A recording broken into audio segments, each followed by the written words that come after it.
datang di percobaan fisika dasar yang pada pertemuan ini kita akan mempelajari tentang filter RC. Filter RC ini adalah filter resistor kapasitor.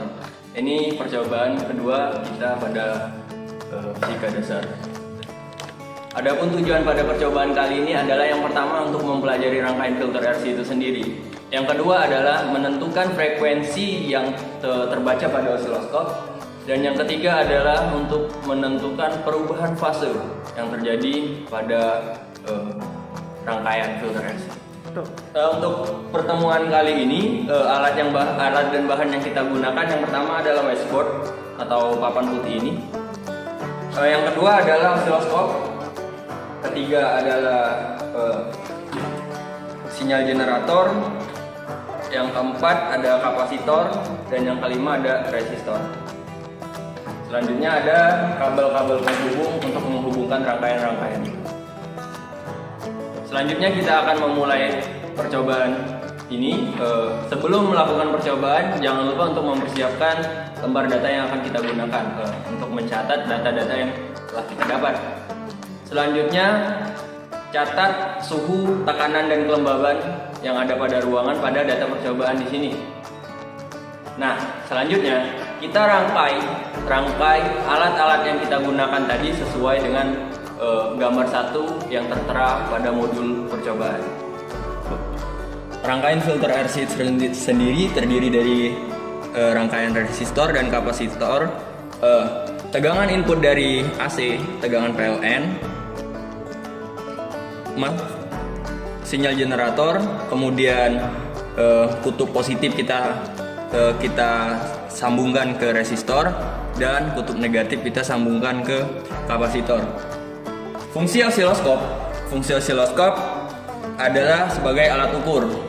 Nah, pada percobaan ini kita akan menentukan besarnya tegangan yang terjadi pada kapasitor sebelum difilter sama resistor. Oke, kita punya dua channel 1 dan channel 2. Channel 1, kutub positif yang ini dan kutub negatif yang ini. Sebelum kita mengukur, jangan lupa frekuensinya pada sinyal generator kita atur 100 Hz. Kemudian jangan lupa osiloskop yang sudah kita nyalakan, kita sesuaikan posisinya ke X0 dan Y0. Kemudian setelah kita sesuaikan semuanya, kutub positif yang ini kita tempelkan ke kaki resistor kutub positif, dan yang negatif kita tempelkan ke kapasitor. Selanjutnya akan terbaca sinyal masukan atau tegangan yang terjadi pada kapasitor di osiloskop. Kemudian channel 2 ini kutub positif dan ini kutub negatif. Kutub positif kita tempelkan kepada resistor kaki kedua, atau setelah sinyal masuk dari frekuensi sinyal generator, tegangan masuk dari sinyal generator, kita channel 2 ini kita tempelkan di kaki setelah sinyal itu melewati kapasitor. Kemudian yang negatif kita tempelkan di kapasitor. Seperti ini.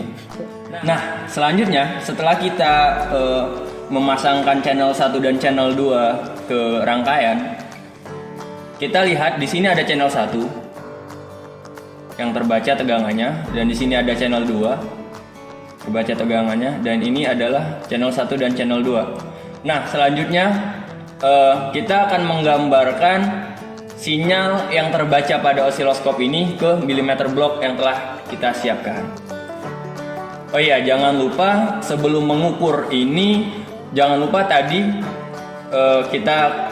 kita sesuaikan dulu posisinya X dan Y itu di 0.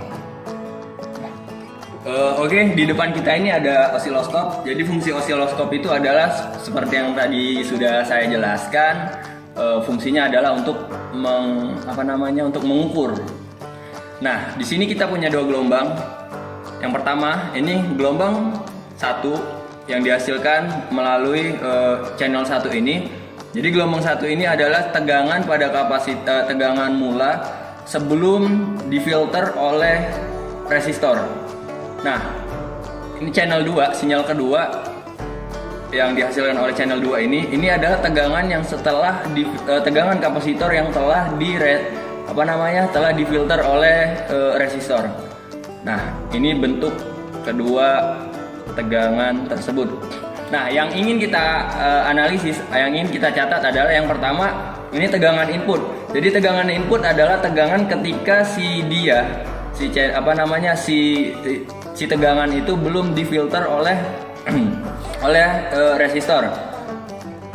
Nah, cara menganalisanya adalah, jadi kita di sini punya dua sumbu Y dan sumbu X. Nah, sumbu X itu adalah menunjukkan waktu atau time, dan sumbu Y adalah menunjukkan tegangan. Cara menghitung tegangannya adalah, di sini kita bisa memposisikan pertama kita akan menghitung tegangannya.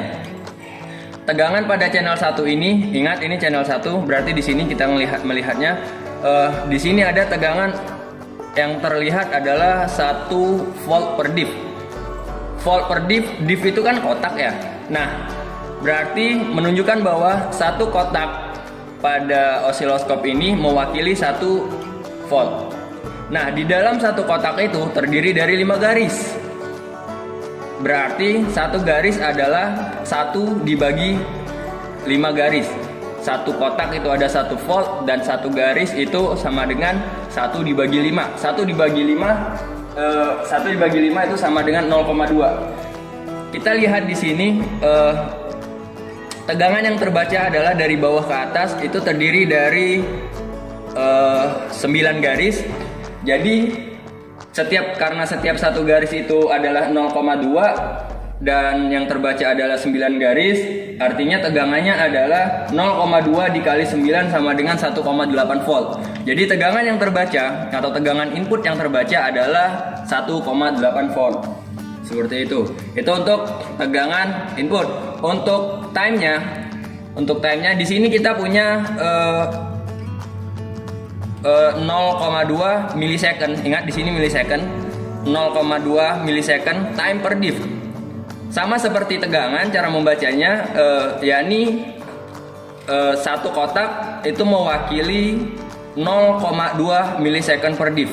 Nah, cara menganalisanya, kita geser variabel X-nya hingga menyentuh titik 0 di X dan 0 di Y seperti ini. 0 di X dan 0 di Y. Kemudian kita hitung frekuensi yang muncul. Ingat, satu frekuensi sama dengan satu lembah dan satu bukit. Yang terbaca di sini adalah setelah dia melewati satu lembah dan satu bukit, dia terbaca di kotak keempat, garis ke-1, yang artinya dia terdiri dari 16 garis. Ingat, satu garis sama seperti sebelumnya, satu garis itu mewakili satu kotak itu mewakili 0,2 milisecond time per div. Nah, yang terbaca dalam satu kotak itu ada 5 garis. Artinya 0,2 milisecond per div dibagi 5 sama dengan 0,04 milisecond per garis. Nah, 0,04 milisecond per garis itu kita lihat di sini ada 16 garis ada 16 garis, artinya 0,04 kita kali 16. 0,04 dikali 16 sama dengan 0,64 milisecond. Nah, artinya T input yang terbaca adalah sebesar 0,64 milisecond. Itu untuk tegangan input dan waktu inputnya. Nah, ini channel 1. Channel 2 sama, cara membacanya pun juga sama seperti tadi. Nah, pada lembar data percobaan, Pertama, kita punya data ruangan seperti yang sudah saya jelaskan sebelumnya. Catat data ruangan percobaan tersebut, data ruangan kita. Selanjutnya data percobaan. Data percobaan ini terdiri dari tegangan input dan time input. Nah, untuk tegangan input ini seperti yang tadi sudah saya jelaskan di channel 1. Time-nya juga sudah saya jelaskan di channel 1 ini. Ini bentuk sinyalnya untuk tegangan input dan waktu input. Nah, selanjutnya untuk tegangan outputnya itu ada di channel 2. Nah, tegangan output adalah yang di sini. Ini pada percobaan 1 ada ini V inputnya terbaca di sini, sama membacanya seperti yang tadi. T outputnya juga sama seperti yang tadi. Kemudian ada resistor. Resistor cara membacanya ada pada tampilan seperti ini.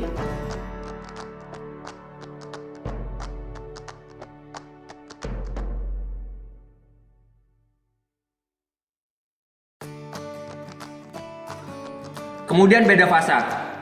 Nah, beda fasa adalah beda waktu munculnya satu frekuensi antara channel 1 dan channel 2. Cara membacanya di sini kita arahkan ke 0. Sama seperti sebelumnya, kita arahkan ke 0 semuanya di titik temunya. Kemudian kita lihat lihat berapa selang waktunya. Oke, seperti itu bisa kita analisa. Oke, seperti itulah percobaan kita pada pertemuan kali ini. Selanjutnya adalah kita lakukan langkah-langkah yang sama seperti yang tadi sudah saya jelaskan dengan cara mengganti resistor yang di sini, mengganti rangkaian dengan resistor dan kapasitor yang berbeda, nilainya yang berbeda. Oke, jangan lupa pada percobaan kali ini setelah mengisi lembar data setelah mengisi data percobaan kita pada lembar data yang telah disediakan, jangan lupa untuk menggambar grafik dari bentuk sinyal keluarannya.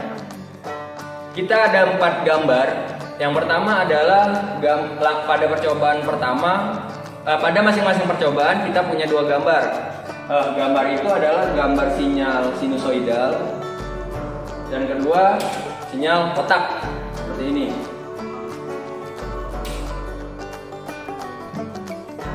Oke, ini bentuk sinyal sinusoidal pada percobaan pertama dan ini bentuk gelombang kotaknya pada percobaan pertama. Oke, ini bentuk sinyal output pada rangkaian dengan resistor dan kapasitor yang berbeda atau pada percobaan kedua. Nah, ini bentuk beda fasanya dan ini bentuk sinyal sinusoidalnya dan ini pada percobaan kedua. Dan ini bentuk gelombang kotaknya pada percobaan kedua. Oke, pada percobaan kali ini mungkin cukup sampai di sini. Jika terdapat banyak pertanyaan, nantinya dapat ditanyakan pada forum diskusi. Sekian dari saya. Mohon maaf jika terdapat banyak kesalahan dan kekurangan. Wabillahi taufiq wal hidayah. Assalamualaikum warahmatullahi wabarakatuh.